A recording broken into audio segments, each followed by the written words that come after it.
Bonjour à tous et à toutes, j'espère que vous allez bien. Nouvelle lecture, nouveau livre, Les grands disciples du Bouddha, tome 1. Je vous souhaite une bonne écoute.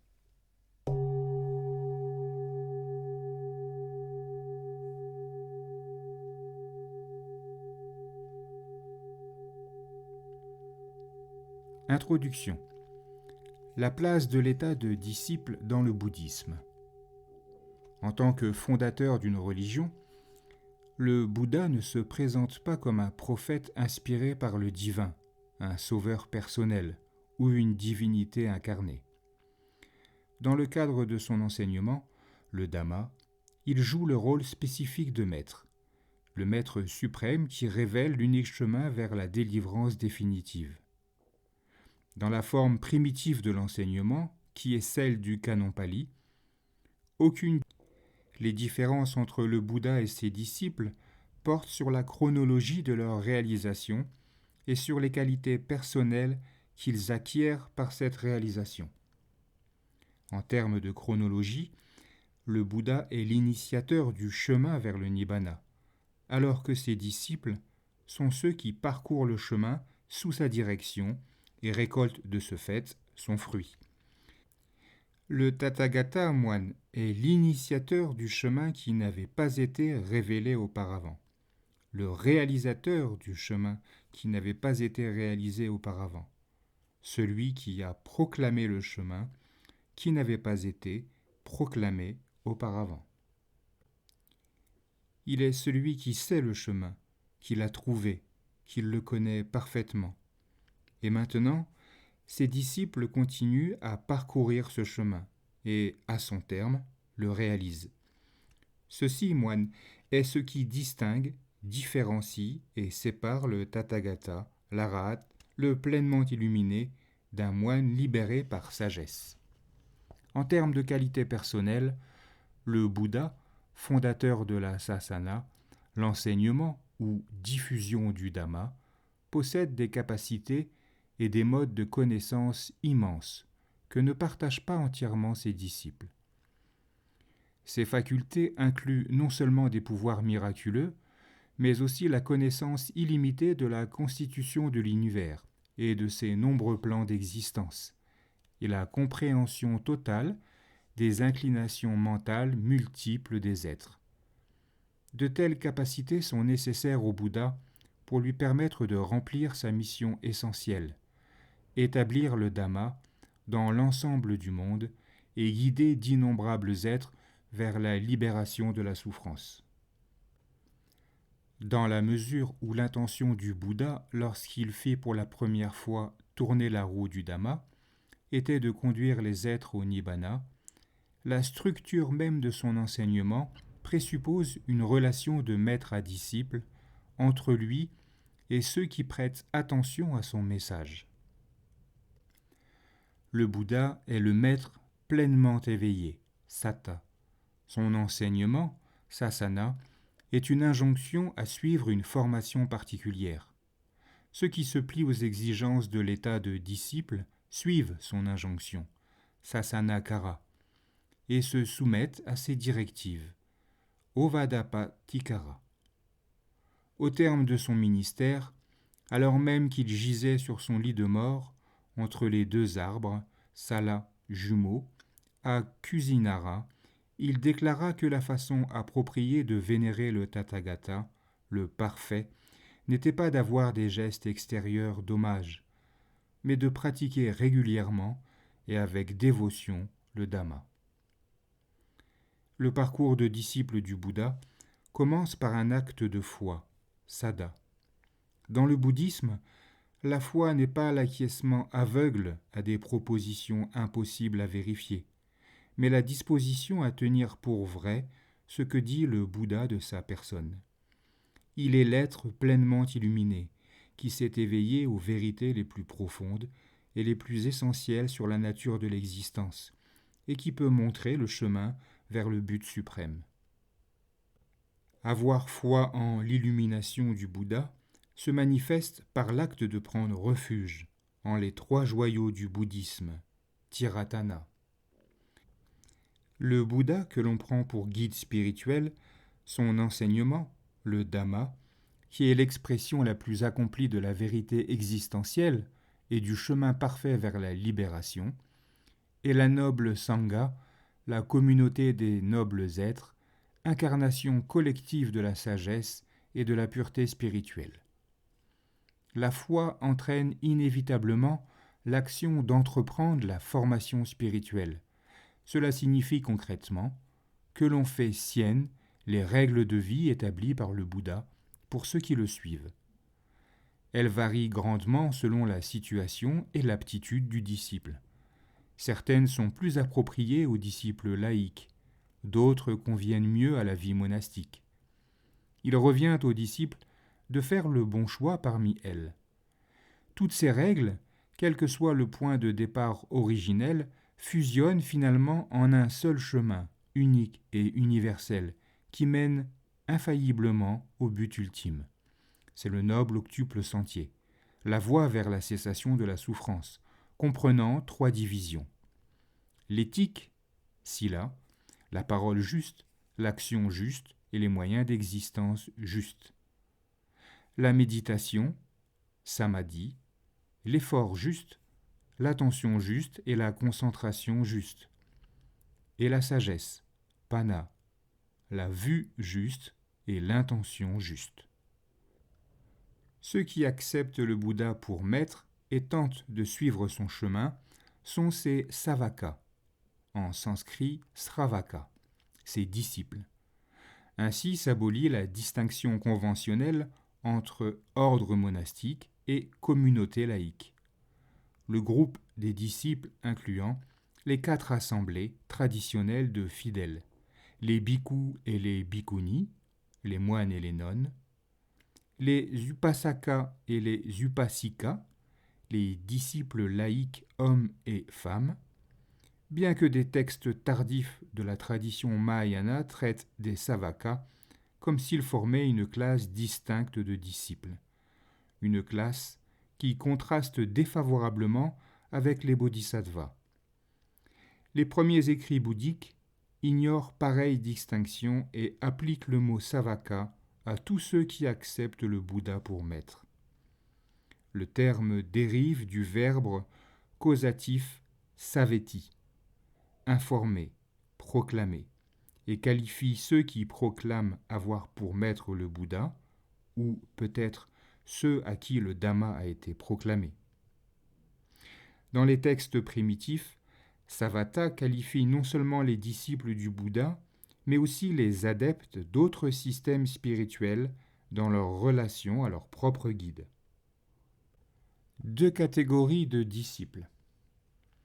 Une différence fondamentale partage le vaste ensemble des fidèles du Bouddha en 2 groupes, les disciples ordinaires et les nobles disciples. Cette différence ne porte pas sur leur apparence et leur style de vie, mais sur leur envergure spirituelle. Elle deviendra plus évidente si nous l'examinons à la lumière de la vision du monde qui y sous-tend à la fois la tradition bouddhique dans son ensemble et les portraits biographiques qui forment la matière de ce livre. Les rédacteurs des textes bouddhiques postulent une vision du monde qui diffère significativement de l'image de l'univers transmis par la science moderne. Cette vision du monde repose sur 3 axiomes fondamentaux et interdépendants. Le premier est que l'univers sensible est un édifice à niveaux multiples, comprenant 3 plans premiers divisés en nombreux plans accessoires. Le niveau le plus grossier est le monde des désirs des sens, Kamadhatu, constitué de 11 plans, les enfers, le domaine des animaux, celui des esprits, le domaine des hommes, celui des titans et les 6 paradis sensoriels. De tout ceci, seuls les domaines humains et animaux sont normalement accessibles à nos facultés sensorielles naturelles. Au-dessus du monde des sens se trouve la sphère de l'existence matérielle subtile, ou monde de la forme pure. Rupadatu. Une série croissante de 16 plans supérieurs qui sont la contrepartie ontologique des jhanas, les absorptions méditatives. Les aspects grossiers de la matière y ont disparu et les êtres y éprouvent bien plus de félicité, de paix et de pouvoir que dans le monde terrestre habituellement accessible. Finalement, au pinacle du cosmos bouddhique, se trouve le monde du sans forme, Arupadatu, 4 plans de nature extrêmement subtile correspondant aux 4 absorptions méditatives immatérielles, Arupajhana. Ici, la matière a complètement disparu et la constitution de ceux qui y demeurent est purement psychique. Le deuxième axiome concerne la renaissance. Le bouddhisme considère que tous les êtres qui ne sont pas éveillés, ceux qui n'ont pas éliminé l'ignorance et le désir, sont astreints à renaître dans les 3 mondes. Le cours de la transmigration n'a pas de commencement décelable. Il est mu de l'intérieur par l'ignorance et le désir qui conduisent le courant de conscience de la mort à la naissance suivante, dans un processus répétitif auto-entretenu. Cette succession ininterrompue de mort et de naissance est appelée samsara, l'errance perpétuelle, le cycle des existences. Le troisième axiome est le principe qui détermine la sphère de renaissance. C'est ce que le Bouddha appelle kama, l'action, plus spécifiquement l'action volontaire. Selon le Bouddha, toutes nos actions délibérément accomplies sont soumises à une loi inéluctable de rétribution. Nos actes laissent derrière eux, dans le courant de la conscience, le potentiel de produire des résultats, vipaka, de produire des fruits, phala, qui apparaissent lorsque le kama accumulé rencontre les conditions extérieures propres à le faire germer. Le kama ne détermine pas seulement le plan spécifique dans lequel on renaît, mais aussi nos capacités et nos tendances propres, ainsi que l'orientation fondamentale de notre vie. Le kama fonctionne de façon éthique. Le mauvais kama, les actes motivés par l'avidité, l'aversion, l'ignorance, entraînent une mauvaise renaissance et engendrent douleur et souffrance. Le bon kama, les actes inspirés par la générosité, la bonté et la sagesse, entraînent une bonne renaissance, le bonheur et le bien-être. Étant donné que toute expérience dans le cycle des renaissances est impermanente et insatisfaisante, l'objectif ultime du bouddhisme originel est de s'évader de ce cycle auto-engendré et de gagner ainsi l'état non conditionné, le nibbana, où n'existe plus ni la naissance, ni le vieillissement, ni la mort. C'est le but atteint par le Bouddha lui-même au point culminant de sa noble quête. Et c'est le but qu'il proposa constamment à ses disciples. La distinction entre les 2 catégories de disciples repose sur leur relation à cet objectif ultime. Celle des disciples ordinaires, de loin la plus nombreuse, regroupe ceux qui, sur un plan technique, sont encore des êtres ordinaires ou communs, Puthujjana. Ces disciples peuvent avoir pris sincèrement refuge dans les 3 joyaux et peuvent être pleinement dévoués à la pratique du Dhamma. Mais, malgré leur application, ils n'ont pas encore atteint le niveau où la libération est assurée de façon irrévocable. Ils n'ont pas encore vu le Dhamma pour eux-mêmes, n'ont pas éliminé les entraves mentales, ne sont pas engagés de façon irréversible sur le chemin de l'émancipation finale. Leur pratique actuelle est de nature préparatoire. Elle vise à faire mûrir leurs facultés spirituelles, afin qu'ils puissent, en temps voulu, fouler le chemin de la libération. En attendant que se lève cette expérience, ils doivent continuer à migrer dans le cycle des renaissances. incertains de leur destinée future, toujours soumis aux défaillances morales, susceptibles même de renaître dans les mondes inférieurs. Face à ce groupe se tient la classe des nobles disciples, les Ariya Savaka. Ils ont, quant à eux, dépassé le niveau des êtres ordinaires. Parvenus au stade de l'irréversibilité, ils sont assurés d'atteindre l'objectif ultime dans tout au plus 7 autres vies, ce qui les a élevés de l'état d'être ordinaire au plan de la noblesse spirituelle est une transformation radicale intervenue à la base même de leur esprit. On peut voir cette transformation sous 2 perspectives complémentaires, psychique et cognitive. Le point de vue cognitif correspond dans les suttas à l'obtention de la vision du Dhamma et à la percée vers le Dhamma. Un tel événement, modifiant à jamais la destinée du disciple, intervient généralement lorsqu'il a rempli les exigences préliminaires de la formation et s'est engagé dans la pratique de la méditation de la vision pénétrante, Vipassana Bhavana.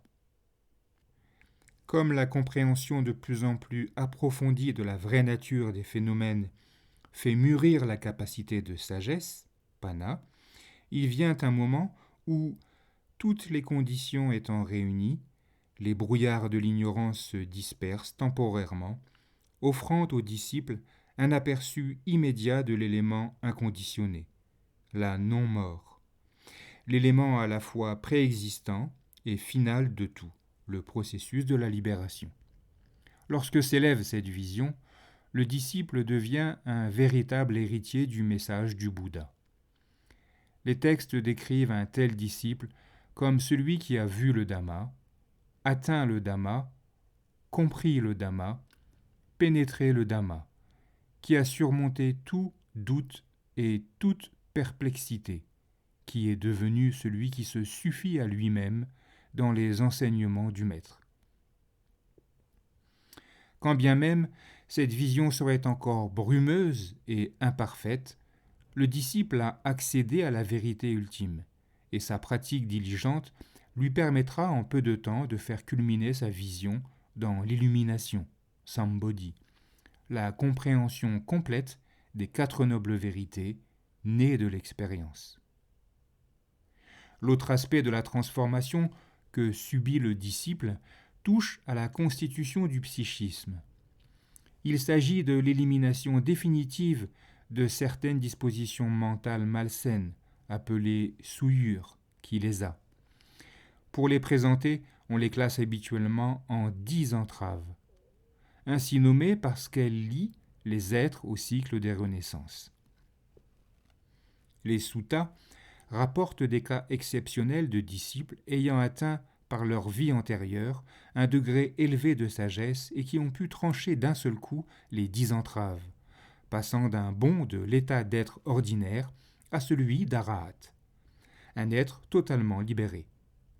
Néanmoins, la manière plus habituelle d'atteindre la libération est graduelle, par destruction successive de petits groupes d'entraves, en 4 occasions différentes d'éveil.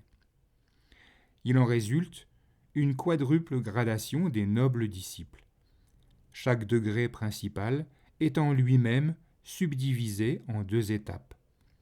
L'étape du chemin, Magga, lorsque le disciple pratique pour éliminer un groupe particulier de liens, et l'étape du fruit, Phala, lorsque la percée est totale et que les liens ont été anéantis. Cette subdivision explique la formule classique décrivant l'Ariya Sangha comme formée de 4 paires et de 8 types d'êtres nobles. Le premier niveau de l'éveil est appelé entrée dans le courant, Sotapatti, car c'est avec cette obtention que l'on peut dire du disciple qu'il est véritablement entré dans le courant du Dhamma, c'est-à-dire le noble octuple sentier qui conduit inéluctablement au Nibbana. L'entrée dans le courant s'obtient la première fois que s'élève la vision du Dhamma et se caractérise par l'éradication des 3 entraves les plus grossières. Le concept du soi, idée qu'un soi substantiel habite la personnalité empirique, le doute envers le Bouddha et son enseignement, et la compréhension erronée des règles et des vœux, c'est-à-dire la croyance selon laquelle les observances extérieures, incluant les rituels religieux et des macérations ascétiques, peuvent conduire à la délivrance.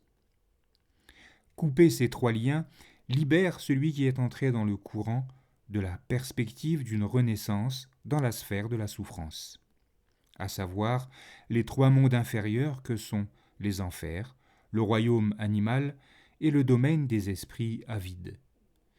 Il est certain d'atteindre la libération définitive dans tout au plus 7 vies, passées dans le monde humain ou dans celui des dieux.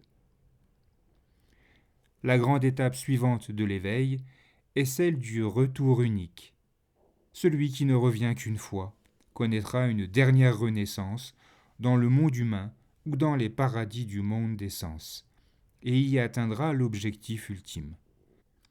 Le chemin du retour unique ne comporte pas l'élimination d'autres liens que ceux déjà coupés dans le stade précédent. Il atténue cependant les 3 souillures racines, le désir, la haine, l'ignorance, de sorte qu'elles ne se manifestent que faiblement et sporadiquement. Le 3e niveau, celui de non-retour, anagami, tranche 2 profondes racines de turbulence émotionnelle dans le psychisme, le désir sensuel et la malveillance. Les 4e et 5e entraves, dont les multiples aspects, même les plus subtils, sont éliminés. Ces 2 entraves étant les liens principaux qui attachent les êtres vivants au monde du désir sensuel. Celui qui ne revient pas, comme l'indique son nom, ne retournera jamais dans ce monde. Au contraire, il renaîtra spontanément dans l'un des cieux du royaume de la forme pure, appelé les terres pures, Sudavasa, accessible seulement à ceux qui possèdent cet état de non-retour, où il obtiendra le nibbana final. La 4e étape, et dernière, du noble disciple est l'état d'arahat, atteint par l'élimination des 5 entraves subtiles, qui persistent même chez celui qui ne revient pas, désir d'existence dans les mondes de la forme et du sans forme, vanité, agitation, ignorance. L'ignorance étant la plus profondément ancrée de toutes les souillures. Lorsque le chemin de l'état d'arahat s'élève, pénétrant entièrement les 4 nobles vérités, l'ignorance disparaît, entraînant avec elle toutes les souillures résiduelles. L'esprit atteint alors la libération immaculée de l'esprit, libération par la sagesse, obtenue par la destruction des souillures. État que le Bouddha appelle le couronnement insurpassable de la vie sainte. L'arahat est le disciple pleinement accompli du bouddhisme originel, le modèle parfait pour la communauté bouddhique tout entière. Le Bouddha lui-même, relativement à sa libération, est décrit comme un arahat, et il déclara que les arahats étaient ses égaux en ce qui concerne la destruction des souillures. Pour l'arahat, il ne reste nulle tâche à accomplir et pas de chute de ce qui a été accompli. Il a parachevé le développement de la noble voie, a entièrement compris la vraie nature de l'existence, a éradiqué toutes les entraves de l'esprit. Il demeure, sa vie durant, dans une paix imperturbable et fait l'expérience de la réalisation du nibbana, l'esprit pur et assuré. Puis, avec la destruction du corps, à la fin de sa vie, l'arahat atteint la fin de tout le processus du devenir. La mort n'est pas pour lui le passage vers une autre naissance, comme c'est le cas pour tous les autres êtres, mais l'ouverture sur l'état inconditionné lui-même. Le nibbana sans résidu d'existence conditionnée. C'est la vraie cessation de la souffrance que prône l'enseignement du Bouddha. Le terme définitif du cycle sans commencement, des naissances et des morts. Les grands disciples. On croit souvent que le bouddhisme primitif ne reconnaissait qu'un Bouddha, le Bouddha Gautama Shakyamuni, et que la notion de Bouddha multiple est une innovation de la pensée bouddhique précédant le développement du Mahayana. Les textes du Nikaya Pali, notre plus ancienne source intégrale pour la phase la plus archaïque du bouddhisme, contredisent cette hypothèse. Les suttas mentionnent régulièrement 6 Bouddhas de l'Antiquité, prédécesseurs de Gautama, qui donne lui-même paroles rapportées dans un seul écrit. Des informations détaillées sur leur ministère. Il prédit dans un autre texte la venue future d'un Bouddha qui se nommera Metteyya et qui rallumera la lumière du vrai Dhamma dans un âge d'obscurité spirituelle. Dans la littérature ultérieure de l'école Theravada, le nombre des Bouddhas du passé s'élève à 27. C'est à l'époque du 24e d'entre eux, en remontant le temps, que l'être qui allait devenir le Bouddha, Gautama, reçut la prophétie originelle de sa future bouddhéité. La fonction spécifique d'un Bouddha dans l'évolution historique et cosmique est de redécouvrir et de proclamer le chemin perdu vers le Nibbana. L'histoire pour le bouddhisme ne se déroule pas linéairement de la création à l'Apocalypse. Elle se déploie plutôt en cycles répétés de croissance et de déclin, enchâssés dans les révolutions plus amples du processus cosmique. Les systèmes de monde apparaissent, évoluent, se désintègrent et sont remplacés par de nouveaux systèmes de monde nés des cendres des anciens. Sur cet arrière-plan sans limite spatio-temporel, les êtres migrent de vie en vie à travers les 3 sphères d'existence. Toute existence cyclique est marquée par la souffrance. Elle est transitoire, instable, insubstantielle, débute à la naissance dans la douleur et finit dans les peines du grand âge, de la maladie et de la mort. Périodiquement, cependant, un être surgit, toujours dans le monde des hommes, du fond des labyrinthes obscurs du samsara. Il démêle l'enchevêtrement embrouillé des conditions qui sous-tendent ce processus d'esclavage et découvre ainsi par sa seule sagesse, et sans aide, le chemin perdu vers le Nibbana, l'état non conditionné de félicité, de paix et de liberté parfaite. Cet être est un Bouddha. Un Bouddha ne redécouvre pas seulement le chemin vers le Nibbana, il instaure également une sasana, une diffusion du Dhamma, pour donner à d'innombrables êtres la possibilité d'apprendre le Dhamma et de fouler la voie vers le but. Chaque Bouddha fonde une sangha afin de faciliter le procès le long de la voie. Un ordre de moines et de nonnes renonçants qui ont abandonné la vie familiale pour assumer pleinement le joug de la discipline. Le Brahmansiraya ou vie sainte. Chaque Bouddha enseigne librement et ouvertement le Dhamma aux 4 classes de disciples. Moines, nonnes, laïcs, hommes et femmes. Leur montrant comment se comporter pour accéder à de meilleures renaissances dans le cycle des existences, ainsi que le chemin qui libère définitivement de ce cycle vicieux. La venue d'un Bouddha est toujours un événement favorable, même pour ceux qui ne peuvent pas atteindre la première étape de l'état de noble disciple. En prenant refuge en les 3 joyaux, en faisant des offrandes au Bouddha et à sa sangha, en entreprenant de pratiquer l'enseignement, les êtres sèment des graines de mérite douées de la capacité la plus efficace de produire des fruits favorables.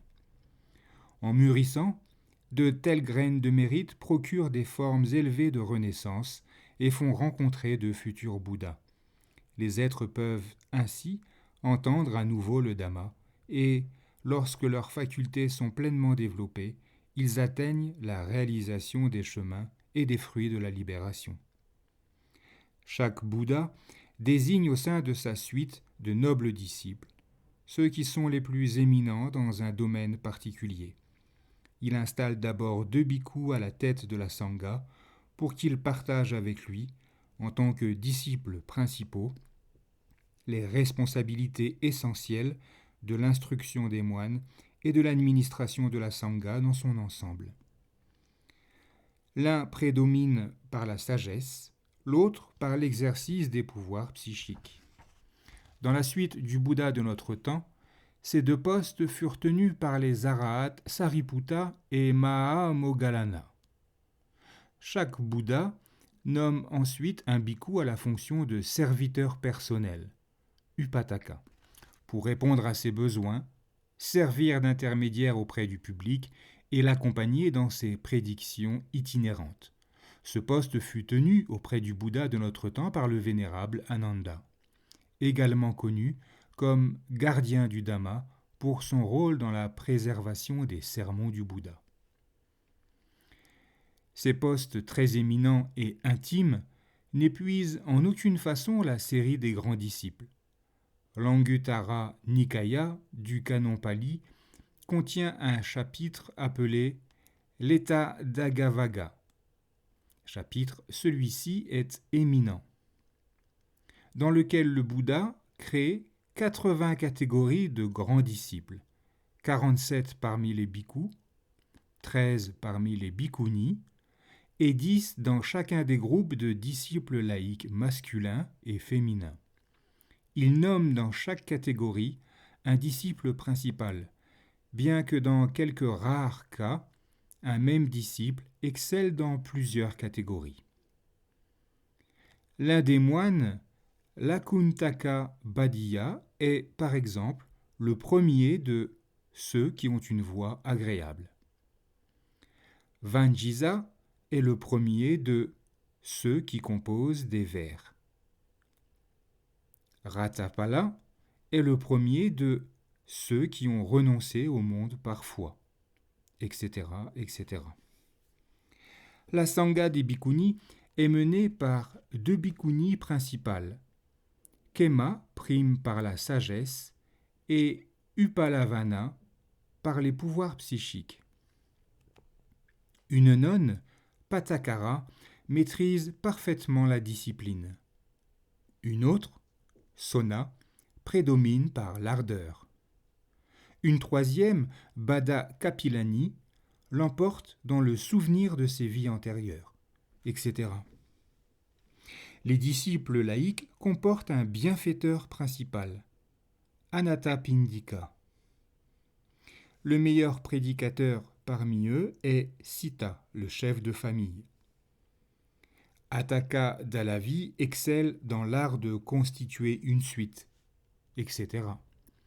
On compte parmi les disciples laïcs femmes une bienfaitrice principale, Visakha, une femme prééminente dans le domaine de l'étude, Kujjutara, une autre qui prédomine par l'amour et la compassion dont elle fait preuve, Samavati, etc. Le chapitre canonique sur les grands disciples est extrêmement laconique. Il mentionne seulement les domaines d'excellence et le nom du disciple, prééminent pour chacun d'eux.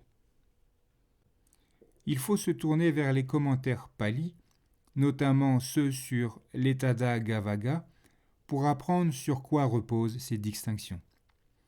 Bien qu'ils datent certainement d'une période postérieure au sutta, comme le trahissent les légendes et les hyperboles qui y foisonnent, ces commentaires indiquent néanmoins clairement que les mentions citées dans le canon couronnent à chaque fois un processus de croissance spirituelle commencé bien longtemps auparavant dans les sombres replis du passé. Toutes les histoires diffèrent par leurs détails, mais obéissent au même schéma. Pendant le ministère d'un Bouddha du passé, un de ses adeptes assiste à la proclamation de l'excellence d'un disciple dans un domaine particulier. Plutôt que de s'acharner à réaliser immédiatement le chemin spirituel avec ce Bouddha, l'adepte fait le vœu, Patana Abhinidira, d'atteindre sous un Bouddha du futur la même prééminence que celle qui vient d'être reconnue au grand disciple. Pour préparer l'annonce de son aspiration, l'adepte fait d'abondantes offrandes au Bouddha et à la Sangha, et rend hommage au maître en se prosternant à ses pieds. Il proclame ensuite la résolution de son cœur. Le bienheureux tourne alors son esprit vers l'avenir, voit par son omniscience que ce vœu s'accomplira sous un Bouddha du futur qui s'appellera Gautama, et fait à l'adepte la prédiction, Veiya Karana, que son vœu sera exaucé. Dans le cas des deux disciples principaux, Sariputta et Mahamoggallana, l'aspiration initiale était née sous le Bouddha Anomadasi, le 18e Bouddha avant Gautama. Pour les autres grands disciples, elle remontait au Bouddha Padumuttara, le 15e Bouddha de l'Antiquité. Après avoir développé l'aspiration et avoir reçu la prédiction, celui qui désire devenir un grand disciple doit consacrer des vies successives à accumuler les mérites et la connaissance nécessaire à cet accomplissement. Cela impose la pratique assidue de 10 vertus sublimes appelées les paramis. Le correspondant pali des paramitas du bouddhisme sanskrit. Les sources pali énumèrent 10 paramis. Le don, la conduite éthique, le renoncement, la sagesse, l'énergie, la patience, la véracité, la détermination, l'amour et l'équanimité. Alors que le Mahayana voit dans la pratique des 6 paramitas le travail quotidien spécifique des bodhisattvas, les candidats à la suprême bouddhéité, la doctrine plus tardive du Theravada, représentée par les commentaires pali, considère que les paramitas sont en quelque sorte obligatoires pour tous les aspirants à l'illumination, que ce soit en tant que Bouddha suprême ou disciple arahat. La différence entre ces 3 classes d'êtres illuminés tient à la durée pendant laquelle les paramis doivent être pratiqués et à ce qui est exigé pour les mener à la perfection. Les candidats à l'état de Bouddha suprême doivent pratiquer les paramis pendant un minimum de 4 incalculables asankheya et 100 000 éons, et doivent les accomplir selon 3 degrés de rigueur, ordinaire, supérieur et suprême. Les candidats à l'illumination d'un Pacceka Bouddha doivent accomplir les paramis pendant 2 incalculables et 100 000 éons. Les exigences concernant les disciples arahats varient beaucoup selon la façon dont le but ultime doit être réalisé. Ceux qui aspirent à être disciples principal doivent pratiquer les paramis pendant un incalculable et 100 000 éons. Pour devenir grand disciple, il faut les pratiquer pendant 100 000 éons. Et pour devenir simplement arahat, de moindre importance, pendant la période de temps réduite correspondante. Cette stipulation nous aide à comprendre un fait particulièrement saisissant qui apparaît dans nombre de biographies de ce volume. La vitesse étonnante et la soudaineté avec laquelle les grands disciples atteignent la réalisation. Ainsi, l'ascète errant Sariputta entra dans le courant dès sa première rencontre avec un moine bouddhiste en entendant une strophe de 4 vers. Mahakachana, bien que toujours brahmane à la cour, parvint à l'état d'arahat à la fin d'un sermon du Bouddha. L'épouse royale, Khema, obtint l'état d'arahat encore vêtue de ses somptueux atours. On serait tenté à première vue de rejeter ces obtentions rapides en les considérant comme autant d'exemples de ferveur hagiographique. Mais si l'on tient compte du contexte samsarique, on peut voir que les exemples d'illumination soudaine ne sont en rien aussi fortuites qu'ils le paraissent. Leur caractère abrupt ne remet pas en cause les lois normales de la connaissance spirituelle, mais couronne le long et lent processus de préparation préalable.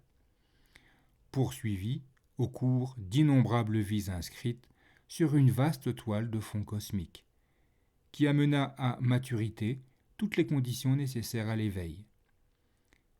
C'est en ayant parfait l'accumulation de mérite et de sagesse dans leurs existences antérieures et souvent à leur insu que ces disciples ont vu leur première rencontre avec le Bouddha et le Dhamma se révéler si rapidement efficaces. Le présent ouvrage. Ce livre rassemble les portraits biographiques de longueur variée de 24 disciples éminents du Bouddha. Ils ont été rédigés par feu le vénérable Nyanaponika, Thera, vie de Sariputta, par moi-même, vie de Mahakachana, et par Elum Eker, tous les autres portraits. Bien que nous ayons voulu être aussi complets que le permet le cadre de cet ouvrage, notre souhait profond est d'offrir une source d'inspiration et d'édification à quiconque se voue aux idéaux spirituels du bouddhisme originel, et non d'organiser des monceaux de données. Nos portraits tentent rarement d'évaluer les récits de la vie des disciples d'un point de vue objectif, qui distinguerait les faits de la fiction pieuse. Nous n'avons donc aucune prétention à l'authenticité historique irréprochable.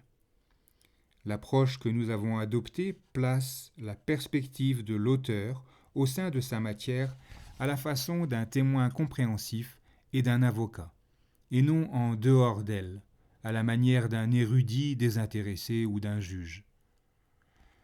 Que tous les événements colligés dans les textes aient réellement eu lieu, comme ils nous sont rapportés ou non, est moins important pour nous que la lumière jetée par nos sources sur la manière dont la communauté bouddhique primitive envisageait ces modèles de vie spirituelle. Par conséquent, au lieu d'essayer de passer par le matériau de base au crible de la vérité historique, nous avons rapporté exactement ce que les textes eux-mêmes nous disent des grands disciples et de leur carrière, liant les citations éparses avec nos propres commentaires et réflexions. La manière appropriée d'aborder ce livre est donc plutôt celle de l'exercice de contemplation que celle de l'acquisition d'une érudition objective. Le Bouddha dit que la contemplation est, pour le noble disciple, une part essentielle de la vie méditative. C'est un aspect de la contemplation des qualités de la Sangha, l'une des 6 remémorations qu'il recommande fréquemment à ses adeptes. Contempler les êtres nobles, qui ont rompu les liens de l'égocentrisme et ont atteint les sommets de la pureté et de la sagesse, est un grand encouragement pour ceux qui se sentent eux-mêmes encore loin de la délivrance. L'exemple de ces êtres élevés nous inspire confiance en le pouvoir émancipateur du Dhamma. Leur vie nous démontre que les idéaux spirituels énoncés par les enseignements n'ont rien d'imaginaire, mais qu'ils peuvent être réalisés par des êtres humains ordinaires, luttant contre des infirmités identiques à celles que nous trouvons en nous. L'étude de leur vie nous montre que ces grands disciples étaient initialement semblables à nous, en butte aux mêmes obstacles, aux mêmes difficultés que nous. Faisant confiance au Bouddha et à son enseignement, et s'appliquant de tout cœur à pratiquer la voie, ils ont pu surmonter toutes les limitations que nous considérons complaisamment comme naturelles et ont accédé à une dimension de vraie noblesse spirituelle. Nous allons explorer dans les pages qui suivent le parcours et la personnalité de ces grands disciples du Bouddha, qui sont à la source même de toute la tradition bouddhique.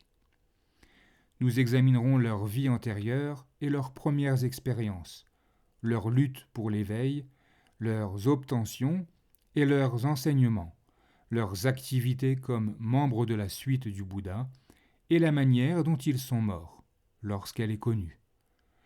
Tout ceci fait partie de l'héritage du bouddhisme au même titre que ses doctrines et ses pratiques formelles.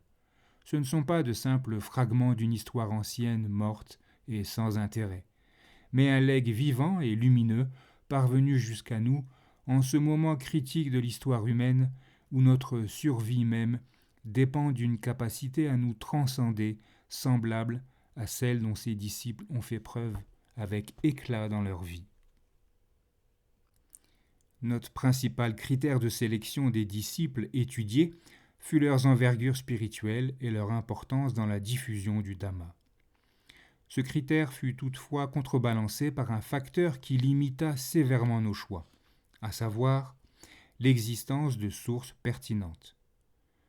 Contrairement aux attentes que les habitudes modernes font naître, la quantité d'informations biographiques fournies par les textes classiques sur un disciple particulier n'est pas proportionnelle à son éminence spirituelle ni à son rôle dans le ministère du Bouddha. Le cercle des grands disciples du Bouddha était composé de moines, de nonnes et de disciples laïcs des deux sexes, que le maître louait vivement, mais sur lesquels aucune information notable ne nous a été transmise. Pour ne citer qu'un exemple, le vénérable Upali était le meilleur spécialiste du Vinaya, la discipline monastique, et fut le moine responsable de la codification du Vinaya Pitaka originel, la contemplation de discipline, au premier concile bouddhique. Cependant, les informations biographiques le concernant rempliraient à peine une page. La rareté des sources originales d'informations est une difficulté bien plus grande encore lorsqu'on se tourne vers les femmes disciples, ainsi que je le discuterai plus loin. Même avec les hommes, lorsqu'on quitte le cercle des moines, dont les vies croisèrent très étroitement celles du Bouddha, les récits deviennent laconiques, jusqu'à confiner au silence. Apparemment doués d'une sagesse aiguisée par la contemplation, de l'absence de nature propre, de tous les phénomènes, les bouddhistes du passé ne tenaient pas particulièrement à composer les biographies de personnes dépourvues de soi. Malgré cette énorme limitation, nous avons pu rassembler suffisamment d'informations pour dresser les biographies de 24 disciples, en combinant les textes canoniques et les commentaires. Nous commençons par 6 chapitres sur des bhikkhus ou des moines éminents. Sariputta et Mahamoggallana, les 2 disciples principaux qui partagèrent le plus complètement la lourde tâche du Bouddha de diffuser le Dhamma pendant les 45 ans de son ministère. Mahakassapa, qui devint le chef de facto de la Sangha après la disparition du maître et dont la prévoyance assura la survie de la doctrine. Ananda, le cousin et serviteur personnel du Bouddha, dont la mémoire prodigieuse permit de préserver les vastes trésors du Dhamma et de les protéger des injures du temps. Anuruddha, un autre cousin du Bouddha qui excellait dans l'exercice de la vision divine, la faculté de vision supranormale. Mahakachana, le principal disciple pour l'analyse détaillée des énoncés brefs du Bouddha. Les mêmes événements sont parfois rapportés dans plusieurs de ses biographies, tels les parcours initiaux de Sariputta et de Mahamoggallana, ainsi que les préparatifs du premier concile dans les vies de Mahakassapa et d'Ananda. Nous avons néanmoins conservé ces redites pour garder intacte chaque biographie individuelle. En donnant au même incident l'éclairage propre à la perspective personnelle de disciples différents, ces répétitions nous offrent en effet un tableau plus complet de l'événement. Le chapitre suivant étudie 12 remarquables disciples de sexe féminin, bhikkhuni et laïcs. Un lecteur avisé pourrait objecter que les auteurs ont fait preuve d'un sens déloyal de l'équilibre des sexes en reléguant dans un seul chapitre toutes les femmes disciples, alors que 9 chapitres sont dévolus aux disciples masculins. En tant que responsable de la publication, je peux seulement répondre à ce reproche que l'absence d'équilibre dans le traitement des disciples des 2 sexes n'est pas le fait d'une hypothétique partialité des auteurs, mais reproduit la disponibilité des informations dans les textes sources. Nous aurions aimé inclure des biographies aussi importantes et détaillées pour les femmes que pour les hommes, mais les données ne vont guère au-delà de courtes histoires centrées sur les événements ayant conduit ces femmes à prendre refuge en le Bouddha et sur leurs expériences d'éveil. Parfois, malheureusement, même ces informations-là font défaut. Ainsi, par exemple, la biographie d'Upalavana, qui fut la disciple principale en second de la Sangha des Bhikkhuni, consiste presque entièrement dans les commentaires en la longue histoire d'une vie antérieure, teintée de la sensibilité du temps, suivie de quelques paragraphes laconiques sur sa vie historique de nonne dans l'ordre bouddhique. On trouvera encore dans ce chapitre consacré aux femmes l'histoire d'une disciple qui n'accéda à aucun des plans de la noble réalisation. Il s'agit de Malika, la première reine du roi Pasenadi du Kosala. Elle n'atteignit pas l'entrée dans le courant et reprit même brièvement naissance dans les enfers par suite d'une étrange défaillance morale. Mais elle fut l'une des adeptes les plus dévotes du Bouddha, et sa conduite était à tout autre point de vue exemplaire. La nonne Isidasi, dont l'histoire conclut le chapitre, ne fut probablement pas une disciple directe du Bouddha. Des indices internes suggérant que son poème ait même pu être composé un siècle après le décès du maître. Mais comme son histoire est dans le Therigatha du canon, et qu'elle présente un intérêt intrinsèque, nous l'avons incluse dans ce volume. Le chapitre sur les femmes disciples est suivi du portrait d'un bhikkhu qui n'appartient pas aux 80 grands disciples, mais dont la vie a néanmoins une dimension presque mythique. Il s'agit du moine Angulimala, qui fut dans sa jeunesse un tueur en série de l'espèce la plus cruelle et la plus brutale. L'intervention du Bouddha lui fit convertir sa vie criminelle en vie de sainteté, et il devint pratiquement le saint patron des femmes enceintes.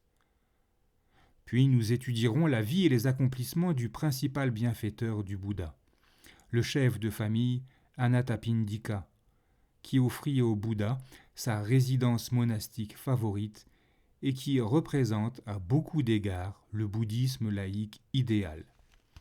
Nous conclurons enfin notre survol par les histoires brèves de 4 disciples, dont celle de l'autre disciple laïque principal, Sita, le chef de famille, qui faisait l'admiration de nombreux moines par sa compréhension du Dhamma et ses capacités de méditant. Les sources.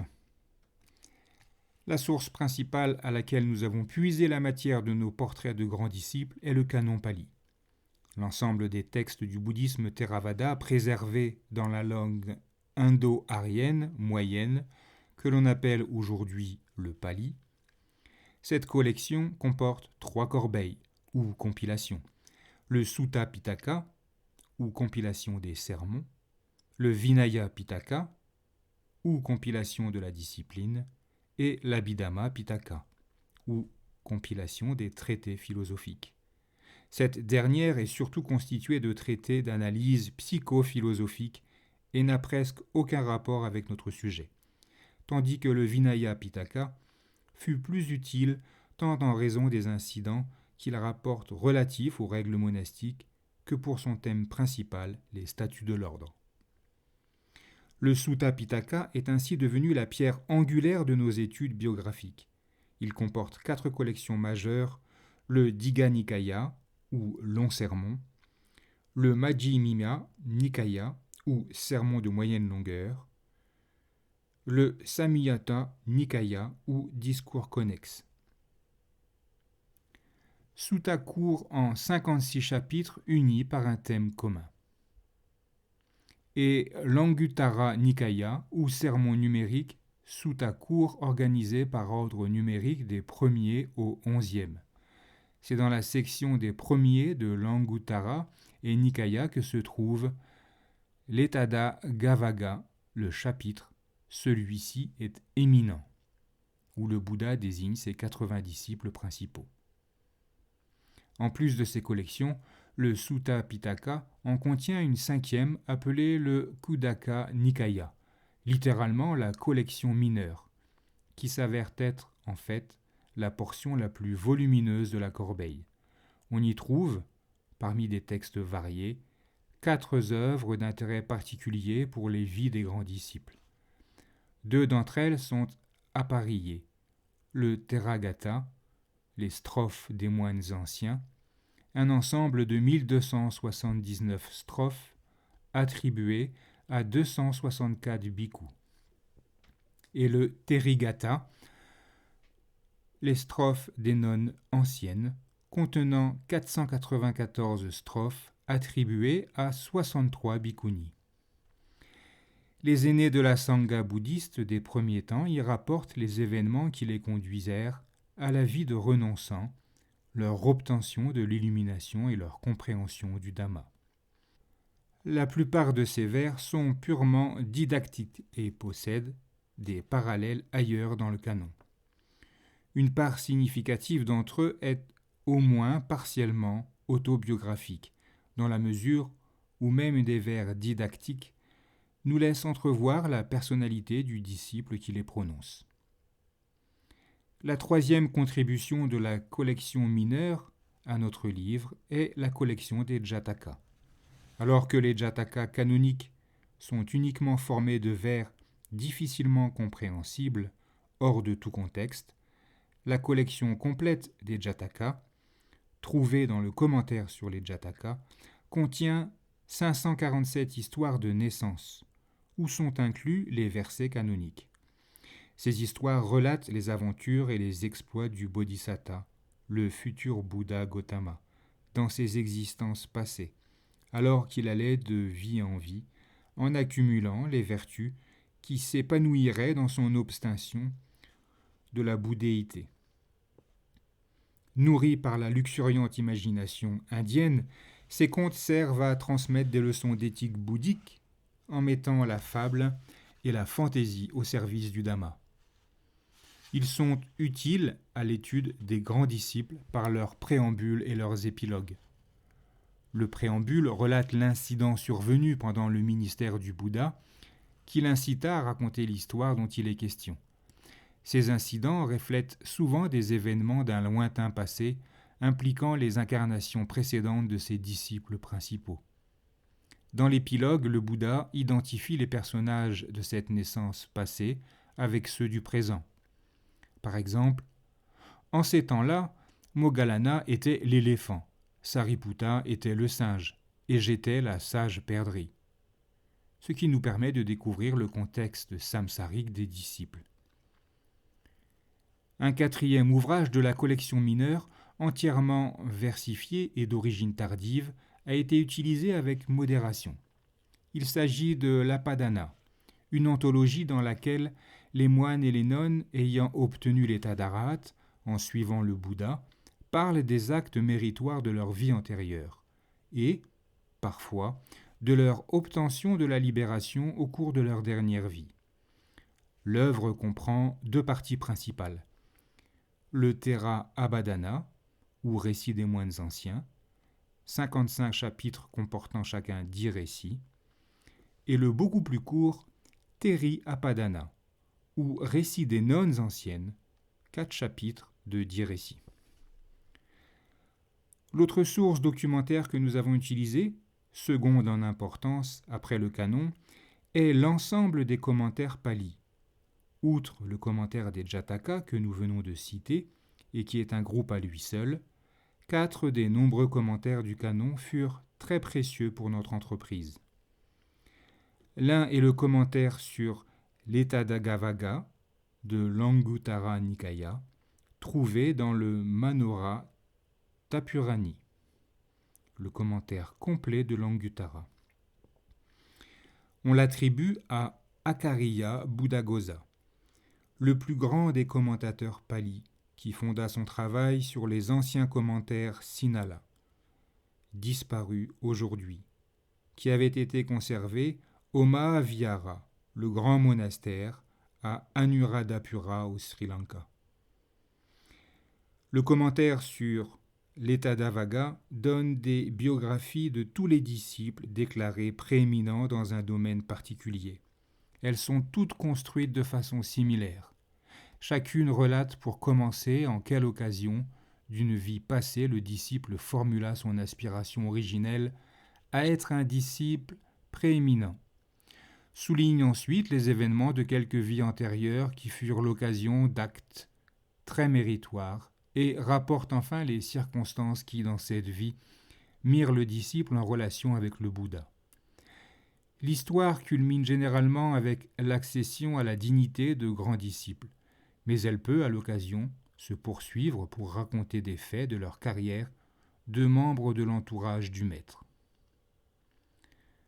Deux autres commentaires d'intérêt biographique sont ceux du Theragatha et du Therigatha, intitulés tous deux Paramattha Dipani. Ils sont attribués à Acharya Dhammapala de Badaraditha, qui travaillait en Inde du Sud, probablement un siècle après Buddhaghosa. Ils reposent à l'évidence sur des documents plus anciens et reflètent les principes d'exégèse du Mahavihara. Ces deux commentaires font partiellement double emploi avec les données de l'Anguttara Nikaya, avec parfois d'intéressantes variations, incorporent de larges extraits de l'Apadana et expliquent quelles circonstances poussèrent les disciples à prononcer les vers qu'on leur attribue. Le quatrième texte, qui s'est révélé une mine de matériaux utiles, bien que souvent fantaisiste, fut le commentaire du Dhammapada. Sa paternité traditionnellement attribuée à Buddhaghosa est parfois mise en doute par des érudits contemporains. L'œuvre repose sur l'hypothèse que chaque strophe, ou groupe de strophes, du Dhammapada fut prononcée par le Bouddha à l'occasion d'un incident particulier, et le commentaire se propose de narrer le cours des événements qui ont incité le Bouddha à parler. Toutefois, nous sommes souvent entraînés dans un passé bien antérieur au contexte immédiat de l'épisode, vers le réseau complexe des circonstances qui trouvent leur aboutissement dans la strophe.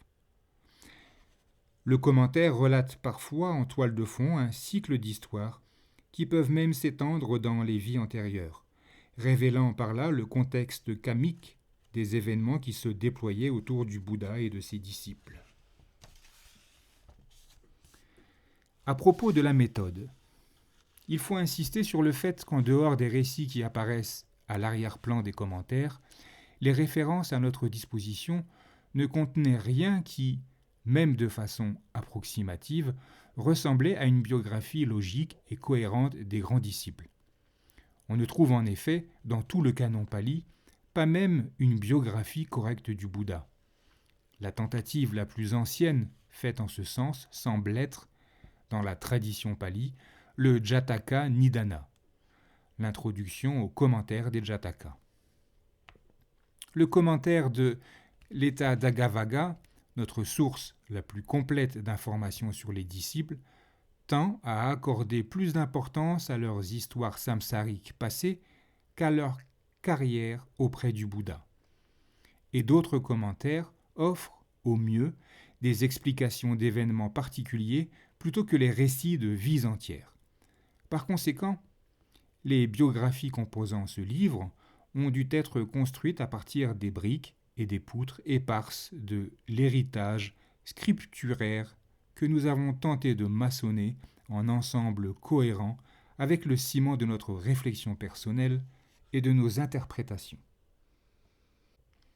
De plus, et comme pour nous rendre notre tâche encore plus ardue, les rédacteurs du canon pali n'ont pas structuré leur narration selon le principe de continuité que l'on s'attend à trouver dans une biographie moderne ou même dans un article de journal. Participant d'une tradition essentiellement orale plutôt que littéraire, ils ont préféré traiter les événements de manière discontinue, subordonnant à la fluide élégance littéraire aux exigences pédagogiques et mnémoniques de leur discipline. Nous espérons seulement que nos narrations, façonnées à partir d'événements rapportés dans les textes anciens, de façon abrupte et fragmentaire, ne laisseront pas apparaître trop de coutures gênantes. Nous avons essayé de traiter le matériau dont nous disposions aussi complètement qu'il est réalistement possible de le faire dans le cadre limité d'un seul ouvrage, tout en adoptant certains critères spécifiques pour sélectionner les faits à rapporter. Selon toute vraisemblance, ce sont fondamentalement les mêmes critères que ceux qu'observèrent les rédacteurs du Canon Pali pour compiler les textes.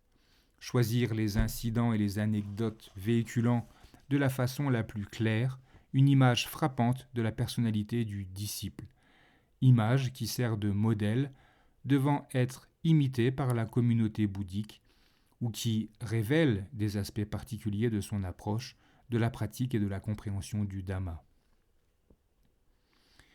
Nous avons aussi souhaité inclure une partie des données concernant les vies passées du disciple, bien qu'elles soient presque certainement légendaires. Elles révèlent en effet la façon dont la communauté bouddhique primitive percevait les influences formatrices à l'œuvre dans cette vie de disciple. Cette matière, devant souvent être extraite de textes postérieurs, comme l'Apadana et les Jataka, nous n'avons pas voulu en incorporer trop, pour éviter que les données des anciens Nikayas, plus fondées du point de vue historique, soient repoussées à l'arrière-plan. Les strophes du Theragatha et du Therigatha ont aussi été utilisées. Pour une biographie donnée, elles sont discutées globalement dans un paragraphe propre ou bien intégrées dans le tableau d'ensemble.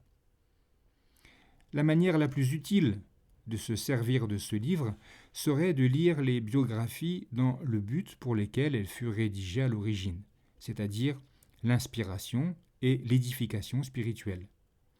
On ne doit pas aborder ces récits dans l'état d'esprit avec lequel on lirait un roman. Le lecteur est invité à ne pas essayer de lire plus d'un chapitre par jour. Il faut se familiariser avec le disciple que l'on étudie, réfléchir sur sa vie et ses enseignements, et chercher à en découvrir la portée universelle pour l'humanité aujourd'hui. Ce n'est que le lendemain, au plus tôt, qu'il faudrait passer au chapitre suivant. Dans la mesure où ces textes sont susceptibles d'exercer une certaine fascination sur l'esprit. Il importe de réfréner sa curiosité et de se rappeler sans cesse pourquoi on lit cet ouvrage, non pour découvrir les anecdotes intéressantes et les images romantiques d'un passé révolu, mais afin d'élever sa propre vision spirituelle grâce aux portraits vivants de ceux qui réalisèrent les premiers idéaux bouddhistes de la perfection humaine. Bhikkhu Bodhi. Voilà pour la fin de ce premier chapitre. Nous attaquerons le prochain par Sariputta, le prévôt du Dhamma. Vous avez écouté l'introduction qui était assez technique.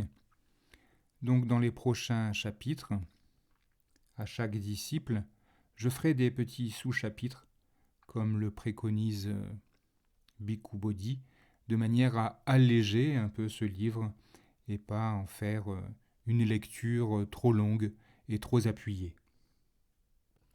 Dans l'immédiat, il me reste à vous souhaiter de belles journées, de belles méditations et je vous dis à bientôt.